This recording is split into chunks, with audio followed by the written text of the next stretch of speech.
ሰላም ጤና ይስጥልኝ እንደምን ቆያችሁ ከቻናሏን የሚተላለፍላችሁ የዜና ሰዓታችን ላይ ትገኛላችሁ ከሀገር ውስጥና ከውጭ ያገኘናቸው መረጃዎች ወደ እናንተ እናደርሳለን ዜናዎቹን የመራው አብሬያችሁ ቆይታ ማደርገው ፍራታ ጥላውን ነኝ መልካም ቆይታ ኢትዮጵያ ከቦንድ ባለቤቶች ኮሚቴ ጋር የ1 ቢሊዮን የአሜሪካ ዶላር የቦንድ ዕዳ ሽግሽግ ለማድረግ በመርህ ደረጃ ከስምምነት መድረሷ ተገለጸ ለዝርዝሩ አማሩ ገብሩ የገንዘብ ሚኒስቴር እንዳስታወቀው ከፈረንጆቹ ታህሳስ 23 ቀን 2025 ከጥር 1 ቀን 2026 ባለው ጊዜ ውስጥ የ1 ቢሊዮን ዶላር ቦንድ ዕዳን ለማዋቀር ከቁልፍ የቦንድ ባለቤቶች ኮሚቴ ጋር ውይይት ተደርጓል። በውይይቱም ኢትዮጵያ ከቦንድ ባለቤቶች ኮሚቴ ጋር የቦንድ ብድር ሽግሽግ ለማድረግ በፋይናንስ መርህ ደረጃ ከስምምነት ላይ ደርሳለች ተብሏል። ስምምነቱ ኢትዮጵያ ከዓለም አቀፍ የገንዘብ ድርጅት IMF ጋር ካላት የብድር ፕሮግራም ጋር የሚስማማና በኢትዮጵያ ይፋዊ የአበዳሪዎች ኮሚቴ የኢትዮጵያን ዘላቂ ብድር ሽግሽግ በሚያስተካክል መልኩ ግምገማ የተደረገበት መሆኑ ተገልጿል። በተጨማሪም በነበረው ውይይት ከኮሚቴው ጋር ከፋይናንስ ነክ ውጭ ባሉ ጉዳዮች እንዲሁም የብድር ሽግሽግን በተመለከተ የሚወጡ አዳዲስ ማዕቀፎችን በተመለከተ በትብብር ለመስራት ከስምምነት ላይ መድረሱ ተመላክቷል። ሚኒስቴሩ ኮሚቴውና የኮሚቴው አማካሪዎች በውይይቱ ወቅት ላሳዩት ትብብር ምስጋና አቅርቧል። ከ2 ሚሊዮን በላይ የባንክ ሂሳቦች ከፋይዳ ዲጂታል መታወቂያ ጋር መተሳሰራቸው ተገለጸ። የኢትዮጵያ ብሔራዊ ባንክ ያስቀመጠው ጊዜ ገደብ ከመጠናቀቁ አስቀድሞ ባንኮች ደንበኞቻቸውን ለማረጋገጥ የሚያደርጉት ጥረት በከፍተኛ ሁኔታ መጨመሩም ተገልጿል። በአሁኑ ወቅት በቀን እስከ 250 ሺህ የሚደርሱ የማረጋገጫ ሂደቶች እየተከናወኑም ይገኛሉ ተብሏል። ኢትዮጵያ በ2022 ዓመተ ምህረት የዲጂታል ኢትዮጵያ ስትራቴጂን ለማሳካት በምታደርገው ጥረት እስካሁን 30 ሚሊዮን ዜጎች ለፋይዳ የተመዘገቡ ሲሆን በ2019 ዓመተ ምህረት መጨረሻ ይህንን ቁጥር ወደ 70 ሚሊዮን ለማድረስም ታቅዷል። ብሔራዊ ባንኩ ሁሉም 31 የንግድ ባንኮች ከቆየው የቴክኖሎጂ ስርዓት ወደ ዘመናዊ የኤሌክትሮኒክ ደንበኛ ማረጋገጫ እንዲሻገሩ ህዳር 25 ቀን 2018 ዓመተ ምህረት አዲስ መመሪያ ማውጣቱም ይታወሳል። የኢትዮጵያ ባህል ስፖርቶች ፌዴሬሽን ከአዲስ አበባ ከተማ አስተዳደር ወጣቶችና ስፖርት ቢሮ ጋር በመተባበር የዘንድሮን የገና በዓል አስመልክቶ ልዩ የገና ጨዋታ እንደሚካሄድ አስታወቀ። ይህንን ልዩ የበዓል መዳረሻ ሁነት ነገ እሁድ ታህሳስ 26 ቀን 2018 ዓ.ም ከጧት 2 ተኩል ጀምሮ በለሚ ኩራ ክፍለ ከተማ ይከናወናል። በጨዋታው የተቋማት ስራ አመራሮች፣ አርቲስቶችና ጋዜጠኞችም እንደሚሳተፉ ተገልጿል። አሜሪካ በህይወት ያሉ ከብቶችንና ጫጩቶችን ወደ ኢትዮጵያ ለመላክ የሚያስችላትን ፈቃድ እንዳገኘች የአሜሪካ ግብርና ቢሮ ይፋ አደረገ። ለዝርዝሩ ማህሌት ደመላሽ። የኢትዮጵያ ግብርና ባለስልጣን ከአሜሪካ በህይወት ያሉ ከብቶችን የአንድ ቀን ጫጩቶችንና የሚፈለፈሉ እንቁላሎችን ወደ ሀገር ውስጥ ለማስገባት የቀረበውን የገበያ ተደራሽነት ጥያቄ ማጽደቁን የአሜሪካ ግብርና መስሪያ ቤት አስታውቋል። ይህ ታሪካዊ የተባለለት የገበያ ፈቃድ የተረጋገጠው ታህሳስ 7 ቀን 2018 ዓ.ም ሲሆን ይህም በሁለቱ ሀገራት መካከል ለዓመታት ሲካሄድ የቆየውን የቴክኒካል ድርድር መጠናቀቁን የሚያመለክት መሆኑ ተጠቁሟል። ባለፉት ጥቂት ዓመታት የአሜሪካ የእንስሳትና እጽዋት ጤና ምርምር አገልግሎት ከኢትዮጵያ ግብርና ሚኒስቴርና በቅርቡ ደግሞ ከኢትዮጵያ ግብርና ባለስልጣን ጋር በቅርበት ሲሰራ መቆየቱም ተገልጿል። እንደ ካፒታል መረጃ የዚህ ትብብር ዋና ዓላማ ዓለም አቀፍ ደረጃቸውን የጠበቁ የእንስሳት ጤና የምስክር ወረቀቶችን ማዘጋጀት ሲሆን መረጃው አሁን ላይ ሰነዶቹ በሙሉ መጽደቃቸውንና በህይወት ያሉ እንስሳት ከአሜሪካ ወደ ኢትዮጵያ ለማጓጓዝ የሚያስችል ሙሉ ህጋዊ መሰረት እንደጣለ ተመላክቷል። ለረጅም ጊዜ በስኳር ይዘቱ ምክንያት ብዙዎች አብዝተው ከመመገብ የሚቆጠቡት ብርቱካን አሁን በሳይንስ እንደገና ተገምግሞ አዳዲስ ጥናቶች ይፋ ሆነዋል። በመሆኑም ምርምሩ ለልብ ጤና፣ ለአንጎል ስራና ለደም ግፊት አስገራሚ ጠቀሜታዎች እንዳሉት በመጠቆሙ ይህ ፍራፍሬ ጣፋጭ ብቻ ነው የሚለው ሀሳብ ይሞግታሉ ተብሏል። ለዝርዝሩ ሊዲያ ዝናቡ። በቅርብ ጊዜ የተደረጉ ጥናቶች እንደሚያመላክቱት ከሆነ ምንም እንኳን የብርቱካን ጭማቂ ከፍተኛ የሆነ የስኳር ይዘት ቢኖረውም ስኳር ያልገባበትና ያልተቀነባበረ አንድ ብርጭቆ የብርቱካን ጭማቂ ከፍተኛ የሆነ የጤና ጥቅም አለው። ዋና ዋና ከሚባሉት ጥቅሞቹ መሃል ከፍተኛ የሆነ የኮሌስትሮል መጠንና የደም ግፊትን ይቀንሳል። ይህም ደግሞ ሄስፔርዲን የተሰኘ የጸረ ብግነት ንጥረ ነገር በውስጡ ስለሚይዝ ነው። ጥናቱ በሳይንሳዊ እውቀቶች የተደገፈ ጥቅሞችንም ያካተተ ሲሆን እነዚህም ከአንቲ ኦክሲዳንት ተጽዕኖቹ ጋር በተያያዘ ብርቱካንን አዘውትሮ መመገብ የደም ፍሰትን ያሻሽላል፣ ጥሩ ስሜት ውስጥ እንድንሆንም ይረዳናል፣ እንዲሁም የማስታወስ ችሎታችንን ያዳብርልናል። ታዲያ አንድ ሙሉ ብርቱካን ከምግብ ንጥረ ነገር አንጻር የላቀ ሆኖ በመገኘቱ ስኳር ከሚገባባቸው የለስላሳ መጠጦች ይልቅ ሙሉ ለሙሉ ሌላ ግብዓት ያልተቀላቀለበት አንድ ብርጭቆ የብርቱካን ጭማቂን መውሰድ ለሰውነታችን ከፍተኛ መጠን ያለው ቫይታሚን ሲ፣ ፎሌት እና ባዮ አክቲቭ የእጽዋት ውህዶችን ስለሚሰጥ ጤናማ የሆነ የአመጋገብ ስርዓት ባለቤት እንድንሆን ይረዳናል። ዘገባው የቢቢሲ ነው። በአሜሪካ የሙዚቃ መሳሪያ የሰረቀው ግለሰብ በስካር መንፈስ እንጂ ሆን ብዬ አይደለም በማለት የይቅርታ ደብዳቤ ጽፎ እቃውን መልሷል። ለዝርዝሩ አናውል ተስፋ። በአሜሪካ ኒው ጀርሲ ግዛት በሚገኝ የጊታር መሸጫ ሱቅ ውስጥ 2 ማዶሊኖችን የሰረቀው ግለሰብ በወቅቱ ሰክሮ እንደነበር የሚገልጽ የይቅርታ ደብዳቤ በማያያዝ የሰረቃቸውን የሙዚቃ መሳሪያዎች መልሷል። በኒው ጀርሲ የሚገኝ ላርክ ስትሪት ሙዚክ የተሰኘ የጊታር መሸጫ ሱቅ ባለቤት ባጂ ሌቪን ይህንን እንግዳ ክስተት በማህበራዊ ሚዲያ አጋርቷል። እንደ ሌቪን ገለጻ ታህሳስ 22 ቀን አንድ ግለሰብ ከሱቅ ውስጥ 2 ማዶሊኖችን ሰርቆ ነበር። የሁለቱ የሙዚቃ መሳሪያዎች አጠቃላይ የገበያ ዋጋ ወደ $7755 ገደማ ሲሆን የስርቆቱ ድርጊት በሱቅ ውስጥ የደህንነት ካሜራ ተቀርጾ ነበር። ሌቪን ያጋራው የደህንነት ካሜራ ምስል በማህበራዊ ትስስር ገጾች በፍጥነት መሰራጨቱን ተከትሎም ያልተጠበቀ ነገር ተከስቷል። ሮብ ዕለት ሌባው በዝግታ የሱቁን በር ከፍቶ ማዶሊኖቹን በ2 የገበያ ሻንጣዎች ውስጥ በማድረግ አስቀምጦ ሄዷል። ከተመለሱት የሙዚቃ መሳሪያዎች ጋር በእጅ የተጻፈ ማስታወሻ የተገኘ ሲሆን ይቅርታ፣ ሰክሬ ነበር፣ አውቄ ያደረኩት አይደለም፣ መልካም ገና፣ አንተ ጥሩ ሰው ነህ የሚል ጽሑፍ ሰፍሮበታል።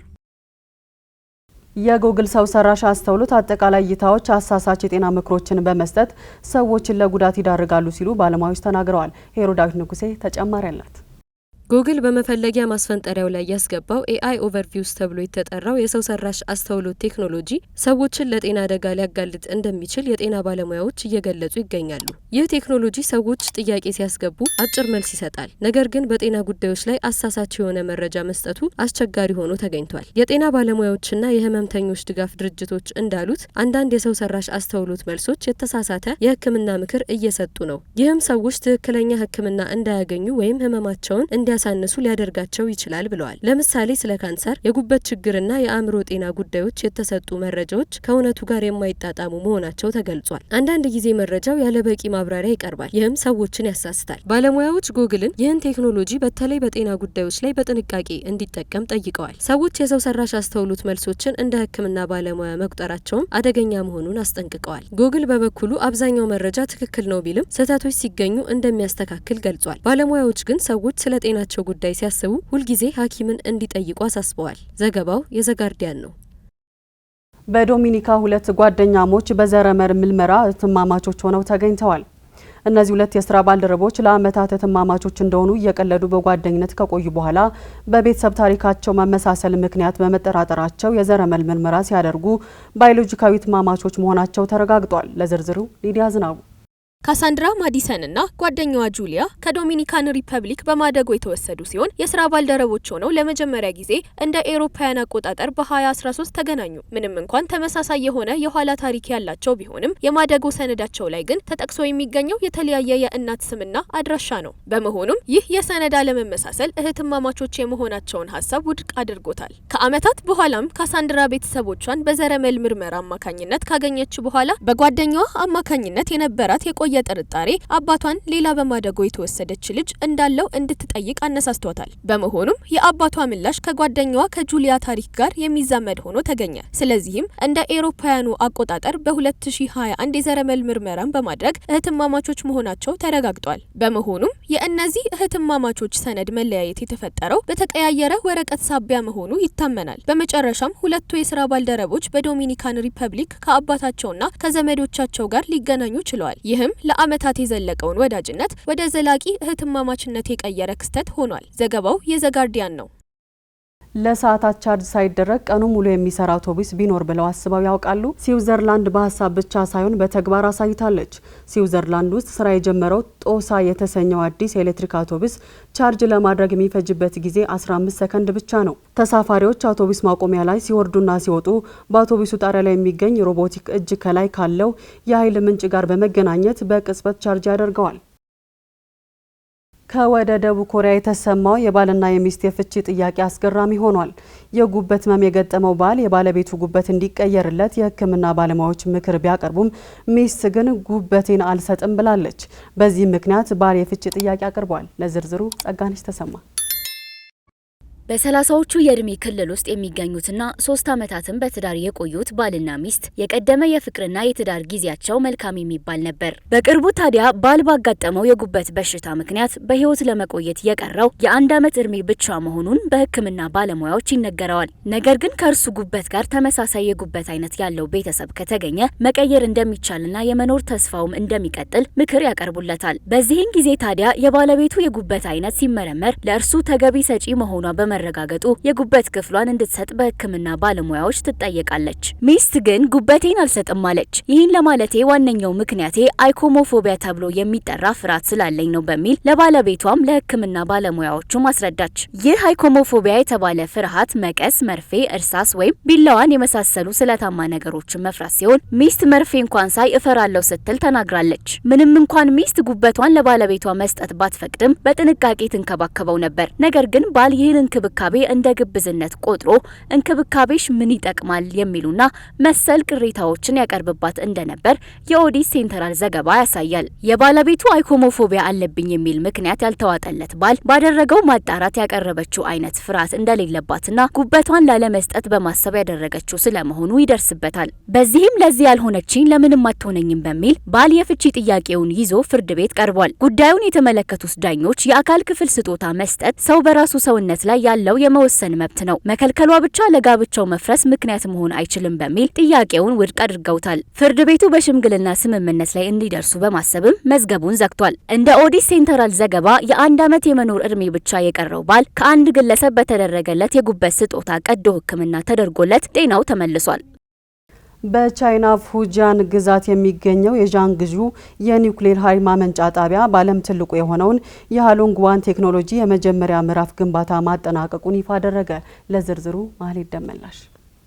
በቻይና በአይነቱ ግዙፍ የሆነው የኒውክሌር ኃይል ማመንጫ የመጀመሪያ ምዕራፍ መጠናቀቁ ይፋ ተደርጓል። በዚህም የጣቢያው ሁለተኛ ክፍል 168 ሰዓታት ያክል ሙሉ በሙሉ በከፍተኛ ኃይል ሲሞከር ቆይቶ ሐሙስ ዕለት በይፋ ወደ ስራ በመግባቱ የመጀመሪያው ምዕራፍ ግንባታ በስኬት መጠናቀቁ ተገልጿል። ይህ የማመንጫ ጣቢያ በአጠቃላይ 6 ክፍሎች እንዲኖሩት ታቅዶ የተገነባ ሲሆን አሁን ስራ የጀመሩት የመጀመሪያዎቹ 2 ክፍሎች ብቻ በአመት ከ10 ቢሊዮን ኪሎዋት በሰዓት በላይ የኤሌክትሪክ ኃይል የማመንጨት አቅም አላቸው። ሃሎንግ-1 ሙሉ በሙሉ በቻይናውያን ቴክኖሎጂ የበለጸገ የሶስተኛ ትውልድ የኒውክሌር ኃይል ማመንጫ ሲሆን ቻይና በዘርፉ በዓለም አቀፍ ደረጃ ያላትን መሪነት የሚያሳይ ወሳኝ ምዕራፍም ተደርጎ ተወስዷል። እንደ ሲጂቲኤን መረጃ 6ቱም ክፍሎች ግንባታቸው ተጠናቆ ወደ ስራ ሲገቡ በአመት 60 ቢሊዮን ኪሎዋት በሰዓት ንጹህ የኤሌክትሪክ ኃይል ያመነጫሉም ተብሎ ይጠበቃል። ይህ ፕሮጀክት ከድንጋይ ከሰል የሚገኝን ኃይል በመተካት በየአመቱ የሚለቀቀውን የካርቦን ዳይኦክሳይድ መጠን በ8.16 ሚሊዮን ቶን እንደሚቀንስ የተገለጸ ሲሆን ይህም ቻይና ወደ ንጹህ የኃይል ምንጭ የምታደርገውን ሽግግር በእጅጉ ያግዛል ተብሏል።